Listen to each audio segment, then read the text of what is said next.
नमस्कार, स्वागत है हमारा राजस्थान में। मैं हूं आपके साथ हर्षदा जोशी और सबसे पहले हमारा राजस्थान में बात करेंगे बारां जिले की, जहां सीसवाड़ी थाना क्षेत्र के गांव सोनवा रात 11 के आसपास जेसीबी मशीन पीछे नहीं लेने पर कार सवार 4-5 लोगों ने मिलकर जेसीबी चालक पर सरिया से प्राण घातक हमला कर उसे घायल कर दिया।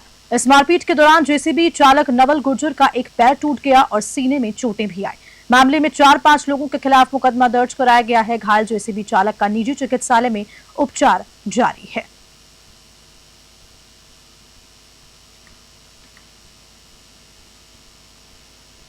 अब खबर जोधपुर से है। नेशनल हेराल्ड मामले को लेकर कैबिनेट मंत्री जोगाराम पटेल ने बड़ा बयान दिया। उन्होंने कहा कि कांग्रेस एक परिवार की पूजा पदोन्नति पर टिकी हुई है। मोतीलाल नेहरू से लेकर अब तक केवल एक ही परिवार का महिमा मंडन होता रहा है। तो वहीं कैबिनेट मंत्री ने पूर्व मंत्री प्रताप सिंह खाचरेवास के बयान पर प्रतिक्रिया देते हुए कहा कि जनप्रतिनिधियों को मर्यादित भाषा का प्रयोग करना चाहिए। जोधपुर से मनोहर सिंह की रिपोर्ट।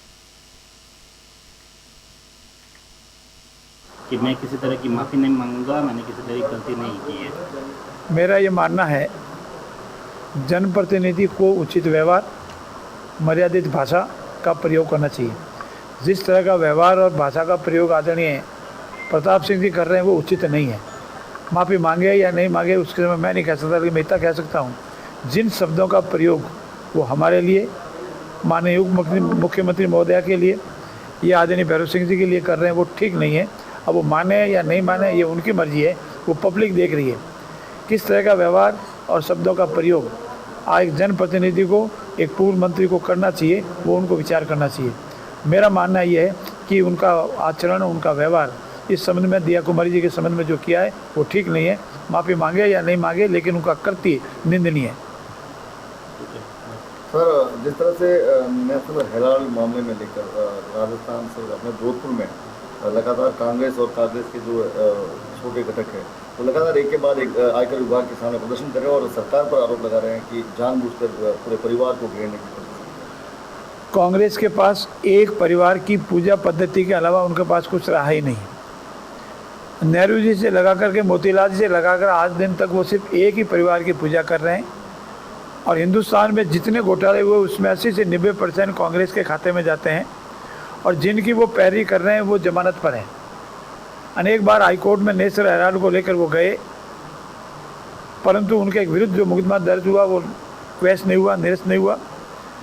और लंबे इन्वेस्टिगेशन के उपरांत जांच एजेंसियों ने पाया कि इन्होंने प्रथम दृष्टया अपराध किया है। इसीलिए अगर वो न्याय व्यवस्था में विश्वास करते हो, लोकतंत्र में विश्वास करते हो, संविधान की किताब लेके घूमते हो, उसमें विश्वास करते हो, तो न्यायपालिका में विश्वास करें। ये जो हिंदुस्तान की स्वतंत्र एजेंसियां हैं उनमें विश्वास करें, अपना पक्ष न्यायालय में रखें। जैसा तथ्य एकत्रित जांच एजेंसियों ने किया है उससे पूर्ण रूप से प्रथम दृष्टया वो दोषी पाए जा रहे हैं। बड़ी संपत्ति का घोटाला उन्होंने किया है।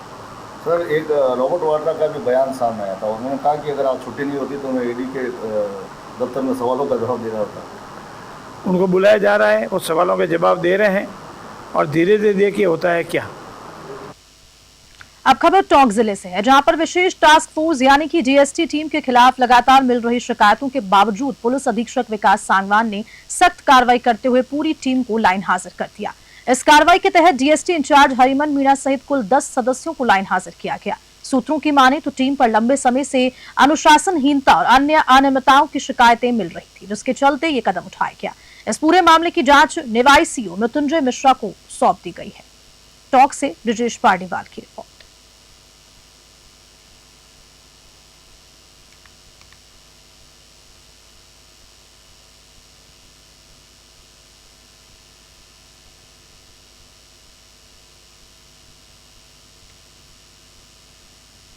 अब खबर बालोतरा से है, जहां पर बालोतरा के समदड़ी कस्बे की लूणी नदी के किनारे स्थित प्राचीन अलग दरबार मां हिंगलाज झूपा मूठ में प्राण प्रतिष्ठा महोत्सव का आयोजन भव्य रूप से हुआ और 4 दिवसीय धार्मिक अनुष्ठानों के इस आयोजनों में सैकड़ों श्रद्धालुओं की भीड़ देखी गई। रात्रि में आयोजित भक्ति संध्या में राजस्थान के सुप्रसिद्ध कलाकारों ने देवी देवताओं के वेश धारण कर मनमोहक प्रस्तुतियां दी। मठाधीश मृत्युंजय पुरी जी महाराज के सानिध्य में हुए इस आयोजन में गांव के हर व्यक्ति ने मिलकर व्यवस्थाओं में सहयोग किया। हेलीकॉप्टर से पुष्प वर्षा कर विशेष आकर्षण का केंद्र रहा। समदड़ी से गौतम प्रजापत की रिपोर्ट।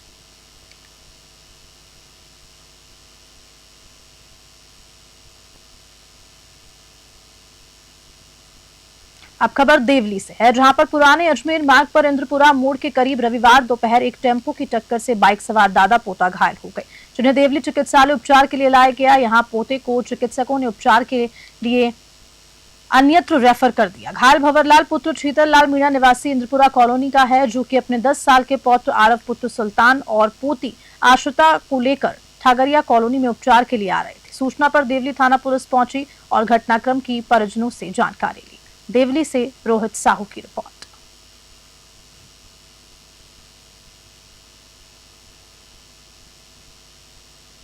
अब खबर डीडवाना से है, जहां पर इस साल भी राजस्थान से सैकड़ों की संख्या में हज यात्री अरब जाएंगे और इसी के तहत हज यात्रियों के काफिले को रवानगी देने से पूर्व उनके टीके भी लगाए जा रहे हैं। इसी के तहत डीडवाना व नागौर जिले में हज प्रशिक्षण व टीकाकरण शिविर का आयोजन किया गया। शिविर में प्रदेश हज कमेटी के पूर्व सदस्य अब्दुल हकीम खान ने हज यात्रा के वाजिब व जरूरी अरकान के बारे में विस्तार से जानकारी दी, जबकि स्वास्थ्य विभाग के डॉक्टर शहनवाज खान की टीम ने हज यात्रियों को मस्तिष्क ज्वर और पोलियो के टीके लगाए। साथ ही साथ 70 साल से अधिक आयु के हाजियों को अन्य आवश्यक टीके भी लगाए गए। इस मौके पर डीडवाना विधायक यूनुस खान भी शिविर में उपस्थित थे और यात्रियों को हज के मुकद्दस सफर की मुबारकबाद दी। डीडवाना से गुलाम नबी आजाद की रिपोर्ट।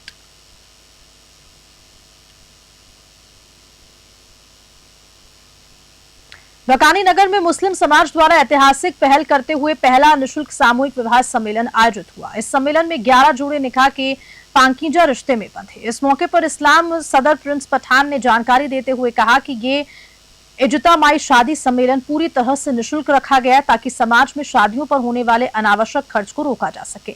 इस सम्मेलन का मकसद सादगीपूर्ण शादी को बढ़ावा देना और बचत को बच्चों की शिक्षा में निवेश कर उन्हें दीन और दुनिया दोनों की तरक्की के लायक बनाना रहा। बकानी से अमित गौतम की रिपोर्ट। आज हम बकानी कस्बे के रावण बल्ली पर स्थित मुस्लिम समाज के सामूहिक विवाह सम्मेलन में पहुंचे हैं। यहाँ मुस्लिम समाज द्वारा सर्व मुस्लिम समाज का सामूहिक विवाह सम्मेलन का आयोजन किया गया है, जिसमें इनका मुख्य मकसद है कि शादियों पर होने वाले बड़े बड़े खर्चों को बचाया जा सके और यही पैसा शिक्षा के ऊपर खर्च हो। ऐसी मान्यता के साथ आज इन्होंने सामूहिक विवाह सम्मेलन का आयोजन किया गया है, जिसका नज़ारा आप वीडियो में देख सकते हैं कि किस प्रकार से यहाँ 11 जोड़ों का सामूहिक विवाह सम्मेलन होने जा रहा है। हाँ, आप भाई क्या कहना चाहोगे आप जो आज निःशुल्क सामूहिक विवाह सम्मेलन पहली बार बकानी में आयोजित हुआ है? सबसे पहले तो कमेटी अंजुमन इस्लामिया का बहुत बहुत शुक्रगुजार है, पूरी आवाम के शुक्रगुजार हैं और कस्बे में जितने भी हिंदू मुस्लिम भाई हैं उन सबके शुक्रगुजार हैं कि इतना बड़ा आयोजन हमें करके दिया सबके सहयोग से। और ये इज्तिमाई शादियां होनी चाहिए, इससे लोगों के अंदर मैसेज अच्छा जाता है, हिंदू मुस्लिम एकता का मैसेज अच्छा जाता है। उसके अलावा जो हमारे आर्थिक स्थिति भी मजबूत होती है और बचत होती है, पैसों की फिजूल खर्ची नहीं होती। दूसरी चीज़ ये है कि हमारे जो सरपंच साहब हैं उन लोगों का बहुत अच्छा योगदान रहा है इसमें, तो उनका भी हम बहुत तहे दिल से शुक्रगुजार हैं। उन सब संवाददाता का भी और आप सब लोगों का भी बहुत बहुत हमारे संवाददाता का भी बहुत अच्छा सहयोग रहा है। वो हर पल हमारे साथ खड़े रहे, कंधे से कंधा मिला के। हमारे ग्राम के अंदर, हमारे कस्बे के अंदर कोई हिंदू मुस्लिम भावना नहीं है, यहाँ सब भाईचारे से रहते हैं, मिलजुल के रहते हैं। हम यही प्रेरणा देना चाहते हैं कि हर आदमी इस उससे जुड़े, सम्मेलन करे और अपनी जो फिजूल खर्ची हो रही है फिजूल खर्ची से बचें और यही पैसा अपनी कौम में बच्चों की पढ़ाई लिखाई में, शिक्षा पे खर्च हो, बीमारी दुखी पे खर्च हो, जो गरीब तबके के हैं उनकी बीमारी दुखी में, उनकी पढ़ाई के अंदर खर्च हो।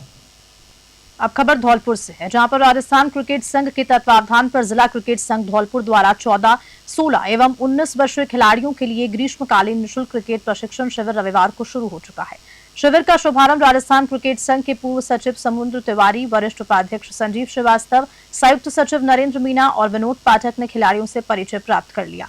खिलाड़ियों को संबोधित करते हुए आरसीए के पूर्व सचिव सुमेंद्र तिवारी ने बताया कि हार और जीत सिर्फ स्कोर बोर्ड पर होती है, मेहनत के दम पर कोई लक्ष्य हासिल किया जा सकता है। असली खिलाड़ी वो है जो कभी हार नहीं मानता।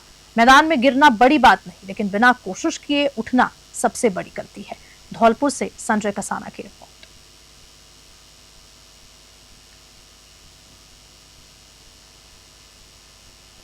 बाड़मेर से खबर है, जहां शहर के चौहटन चौराहे पर स्थित स्पा सेंटर में घुसकर संचालक और युवती के साथ कुछ युवकों ने मारपीट की और जमकर तोड़फोड़ भी की।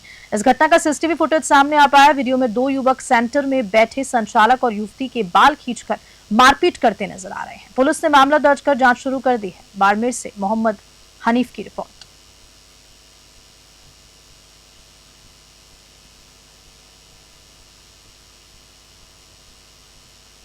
अब खबर पिंक सिटी जयपुर से है। जवाहर कला केंद्र में शनिवार को जयपुर नाट्य समारोह का समापन राजेंद्र कुमार शर्मा लिखित नाटक पर्दा उठने से पहले की प्रस्तुति के साथ हुआ। हिमांशु जाकल द्वारा निर्देशित इस नाटक में एक निर्देशक के संघर्ष को हास्य और व्यंग्य के माध्यम से दर्शाया गया। इस कहानी के प्रसिद्ध निर्देशक अनिल के इर्द गिर्द घूमती रही, जो रिहर्सल के दौरान नायिका के गायब होने से परेशान है। हालात ऐसे बनते हैं कि वे अपनी पत्नी शीला को नायिका बनाने पर मजबूर हो जाता है। रिहर्सल के दौरान हास्यप्रद घटनाएं घटती हैं और नाटक का दृश्य मजेदार मोड़ लेता है। बाद में असली नायिका लौटती है, जिससे नई उलझनें पैदा होती हैं। अतः एक अन्य युवती नायिका बनकर समाधान लाती है और इस प्रस्तुति में विनोद, सीमा किराड़, सुमित बैरवा सहित कई कलाकारों ने अभिनय किया। मंच सज्जा, प्रकाश और संगीत ने प्रस्तुति को प्रभावी बनाया। जयपुर से ब्यूरो रिपोर्ट।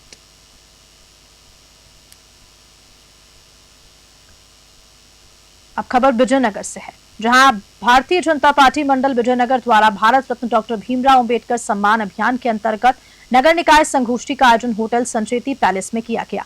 इस कार्यक्रम में मुख्य अतिथि मसूदा विधायक वीरेंद्र सिंह कानावत रहे। उन्होंने कांग्रेस पार्टी पर डॉक्टर अंबेडकर की उपेक्षा का आरोप लगाते हुए कहा कि कांग्रेस ने उनके योगदान को जानबूझकर भुलाया, जबकि बीजेपी ने उन्हें पंचतीर्थ योजना, भीम ऐप, लंदन स्थित स्मारक, स्टैच्यू ऑफ इक्विटी और सार्वजनिक अवकाश जैसे कदमों से राष्ट्र सम्मान प्रदान किया। विजयनगर से गौरव व्यास की रिपोर्ट। निर्माता भारत रत्न डॉक्टर भीमराव अंबेडकर सम्मान अभियान को लेकर 5वां मंडल विजयनगर द्वारा एक संगोष्ठी का आयोजन किया हुआ। इस संगोष्ठी का मुख्य उद्देश्य बाबा साहब भीमराव अंबेडकर के विचारों का स्मरण कराना था। बाबा साहब भीमराव अंबेडकर की महान सोच थी कि हम केवल भारतीय हैं और यही हमारी पहली और आखिरी पहचान है। और अब खबर नाथद्वारा से है, जहां डॉक्टर भीमराव अंबेडकर जयंती के उपलक्ष्य में भारतीय जनता पार्टी नाथद्वारा ने एक विचार गोष्ठी कार्यक्रम आयोजित की।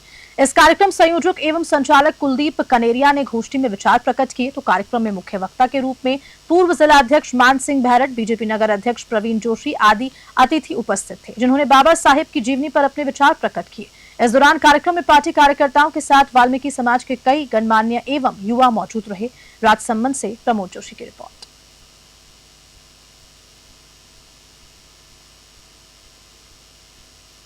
और इसी खबर के साथ बुलेटिन में फिलहाल के लिए इतना ही। आप बने रहिए मेरे साथ, देखते रहिए न्यूज़ 21। नमस्कार।